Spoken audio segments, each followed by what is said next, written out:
Bonjour à tous, bonjour à toutes.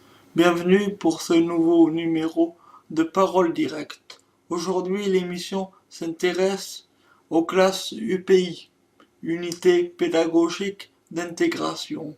Ces classes permettent de scolariser en milieu scolaire ordinaire des élèves atteints de handicap. Dans quelques minutes, je recevrai pour répondre à mes questions Thierry Delaira, professeur d'une classe UPI au collège Jean Rostand de Biarritz.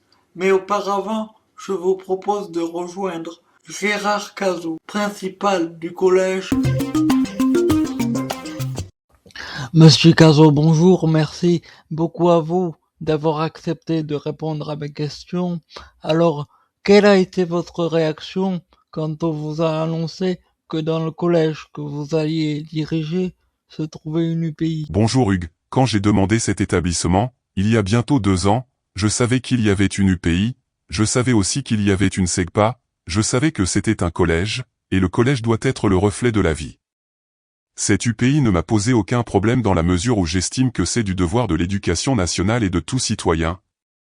J'ai bien dit de tout citoyen de venir en aide à ceux qui n'ont pas bénéficié des mêmes chances que les autres et qui ont une forme de handicap ne leur permettant pas de vivre de façon tout à fait ordinaire. Le collège doit donner lui aussi son maximum pour faire que leur scolarité soit la plus proche de celle d'un enfant du même âge qu'eux.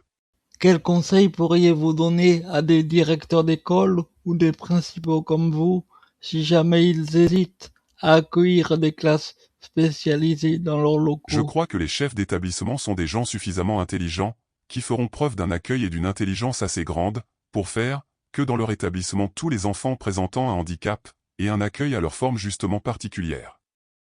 Aujourd'hui, ça ne pose plus aucun problème, si ce n'est peut-être dans quelques établissements très particuliers, ou pour quelques formes de handicap, non compatibles avec une vie en société très facilitée.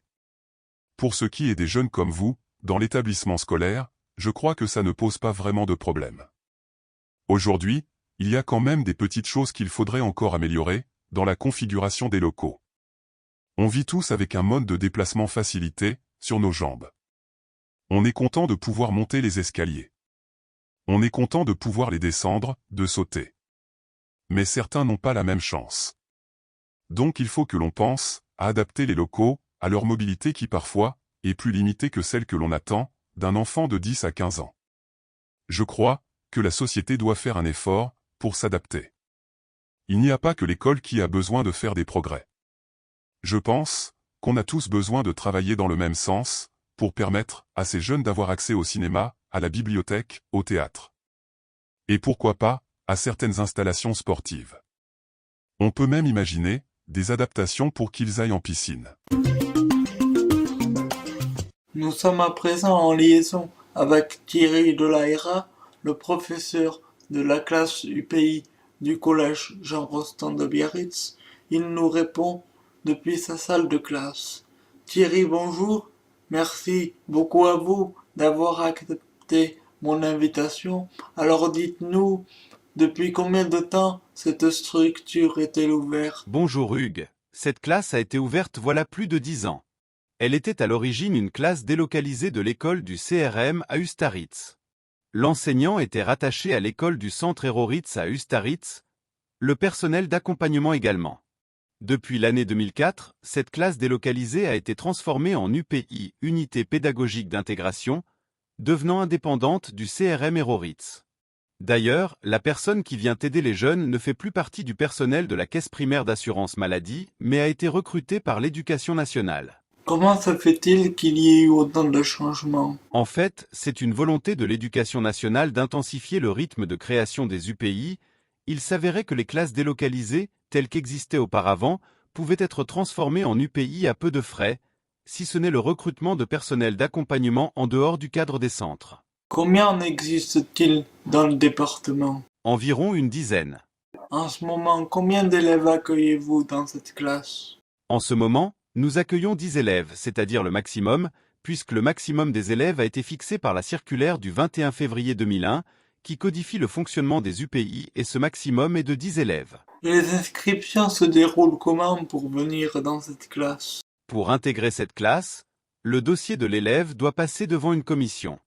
Il existe deux types de commissions, soit une CCPE qui est une commission de circonscription du préélémentaire et élémentaire qui va se charger des orientations effectuées entre le primaire et le secondaire, par exemple d'une CLIS vers une UPI, et les CCSD qui sont des commissions de circonscription du second degré, plus spécialement chargées des orientations à l'intérieur du collège. En venant vous rencontrer pour préparer cette émission, j'ai remarqué que vos élèves avaient 16 ans, 17 ans. Alors, jusqu'à quel âge pouvez-vous les accueillir? Le texte prévoit un accueil de 11 ans à 16 ans. Dans les faits, on n'a pas encore d'élèves qui arrivent ici avant 13 ans et qui repartent souvent après 16, 17, 18, 19, voire 20 ans. Mais ces prolongations nécessitent une dérogation qui doit être fournie par l'inspecteur d'académie et qui se justifie par des raisons de retard scolaire ou de poursuite d'apprentissage. Que faut-il faire comme étude pour devenir professeur spécialisé? Pour devenir professeur d'école spécialisé, il faut d'abord passer un concours de professeur d'école qui est ouvert aux personnes qui ont un niveau d'études Bac+3, équivalent à une licence, exercer dans une classe ordinaire durant 3 ans, puis ensuite partir faire une année d'alternance entre formation théorique sur l'IUFM et les activités pratiques dans une classe. Cette année d'études en alternance sera suivie d'une année pratique de stage sur une classe et c'est dans cette classe qu'aura lieu l'examen pratique que feront passer 2 inspecteurs, dont un inspecteur éducation nationale spécialisé et des collègues professeurs des écoles spécialisées. Vous venez de le dire, vous êtes professeur des écoles. Alors comment ça se fait que ça soit vous qui ait été choisi pour vous occuper d'une classe qui se trouve dans un collège et pas plutôt directement un prof de collège? Parce que l'enseignement spécialisé sur les collèges est une partie réservée aux professeurs des écoles spécialisées, que ce soit sur les SECPA ou sur les UPI. Le rôle de l'enseignant spécialisé sur l'UPI étant de coordonner les actions d'intégration et également de donner des cours et de faire acquérir des compétences de cycle 2, cycle 3 voire plus. Thierry, vous le disiez, l'une de vos missions est de coordonner les actions d'intégration de vos élèves au sein des classes ordinaires. Justement, je vous propose le témoignage de Yon, l'un de vos élèves, et il nous parle de cette question dans son témoignage. La scolarité à l'UPI, je la vis très bien, depuis maintenant ça va. Quand j'étais plus petit ça n'allait pas trop quand j'étais en primaire à Bayonne. Mais là depuis que je suis à l'UPI au collège ça va, j'accepte mon handicap. Et heureusement qu'il y a l'intégration quand même pour voir autre chose que les institutions de rééducation. Je n'ai rien contre. Mais c'est qu'à force d'y être depuis tout petit on commence à s'enlacer, c'est assez étouffant comme milieu. Les cours en classes ordinaires, cela me fait sortir de l'UPI un peu, je rencontre des personnes valides. L'histoire et tout ça, se passe bien, j'apprends des choses. La professeure est sympa, elle nous aménage les cours, les autres élèves sont sympas. Moi, je trouve que c'est une bonne chose l'UPI et tout ça, cela peut être que du bénéfice. Voilà pour ce témoignage. Thierry, j'ai une question qui m'interpelle. En arrivant il y a quelques jours pour vous rendre visite, j'ai remarqué que ce collège n'était pas franchement beaucoup adapté. Alors, comment ça se fait que votre classe ait été installée dans cet établissement? C'est vrai qu'il y a un paradoxe parce que nous accueillons des élèves à mobilité réduite alors que le collège n'est pas ou très peu accessible. En fait, ça s'explique par l'historique de la création de cette classe. Au départ, seul le collège Jean Rostand s'est montré volontaire à accueillir cette classe et apporter l'expérience. C'est pourquoi c'est le collège qui a été choisi. Il faut dire que nous espérons prochainement des travaux qui mettront toutes les classes et tous les organismes administratifs et autres du collège à portée des jeunes à mobilité réduite. On l'évoquait tout à l'heure. Certains de vos élèves ont 16 ans, 17 ans ou même parfois plus. Alors pour certains d'entre eux, vous avez commencé à chercher des établissements type lycée professionnel ou autre. Oui, le rôle de l'UPI, c'est d'intégrer des jeunes au collège. Alors nous veillons à ce que cette intégration ne s'arrête pas à la fin du collège, mais qu'elle se poursuive au-delà. Nous allons démarcher entre guillemets les lycées ou les organismes qui peuvent accueillir ces élèves pour qu'ils reçoivent une autre formation. Si elle peut être plus axée vers le professionnel, c'est encore mieux pour que cette intégration se poursuive au-delà de la scolarité dans le secondaire. Merci Thierry d'avoir répondu à mes questions. Et quant à vous, chers auditeurs, je vous propose le témoignage de Madame Guerragara, professeure d'histoire géo au collège Jean Rostand. Elle reçoit 3 élèves de l'UPI dans sa classe. Quand Monsieur de l'AERA m'a annoncé l'intégration de 3 garçons de l'UPI, au risque de vous décevoir, je me suis posé des questions très pratiques. Est-ce que j'aurai assez de tables? Combien sont-ils dans cette classe? Rien de particulier, exactement la réaction que j'ai lorsque l'administration du collège m'annonce la venue d'élèves supplémentaires en cours d'année, fuyant la Côte d'Ivoire, par exemple. Les accueillir est tout simplement naturel. Je sais que Monsieur de l'AERA les connaît, et sait quel niveau de collège ils peuvent suivre.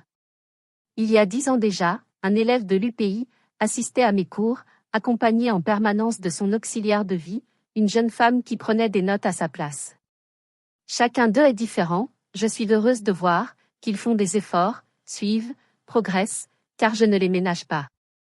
Ils ont pu constater que le rythme est rapide en 3e.